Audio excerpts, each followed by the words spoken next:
যে পথ চলাটা শুরু হয়েছে নতুন কমিটির দায়িত্ব নেওয়ার পরে এবং সরকারের উচ্চ পর্যায়ে সবাই আজকে উপস্থিত ছিলেন, এটা আমাদের প্রাণচঞ্চলতা বাড়িয়ে দিয়েছে। আমরা আশা করি যে আমাদের ক্লাব আবার আগের মহিমায় আবার পদচারণ করবে এবং বাংলাদেশের প্রতিটা স্পোর্টসের প্রতিটা ডিপার্টমেন্টে আমাদের মডার্ন ক্লাব আবার অংশগ্রহণ করে এবং দাপটের সাথে সেই ঐতিহ্যটা রক্ষা করবে। দেখেন, মডার্ন ক্লাব অনেকদিন ধরে কিন্তু ক্রিকেটে চ্যাম্পিয়ন হতে পারছে না, এটা আমাদের একটা ব্যর্থতা।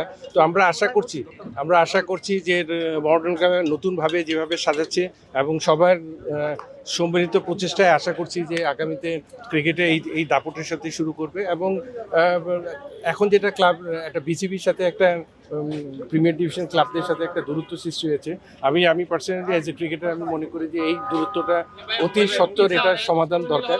কারণ ডোমেস্টিক ক্রিকেট কিন্তু আমাদের যথেষ্ট সাফার করছে এবং আমি মনে করি যে কারণ আমাদের ক্রিকেটের হার্টটা হয়েছে ডিপিএল। এই ডিপিএলের এটার যদি যথাযথ ক্লাবদের সাথে একটা আন্ডারস্ট্যান্ডিং হয়ে যদি শুরু করা না যায় তাহলে কিন্তু একটা সমস্যার সৃষ্টি হচ্ছে। আমরা আশা করি খুব তাড়াতাড়ি এটা শুরু হবে এবং আমাদের ডিপিএল ক্রিকেটটা অতি সত্বর মাঠে করা। এটা অবশ্যই পজিটিভ, এটা আমাদেরকে যথেষ্ট উজ্জীবিত করেছে। এটা কারণ যে খেলোয়াড় যখনই থাকবে তাকে রাজনীতির বাইরে থাকতে হবে, কারণ কারেন্ট প্লেয়ারদের রাজনীতি করা এটা আমি পার্সোনালি মনে করি এটা ঠিক না।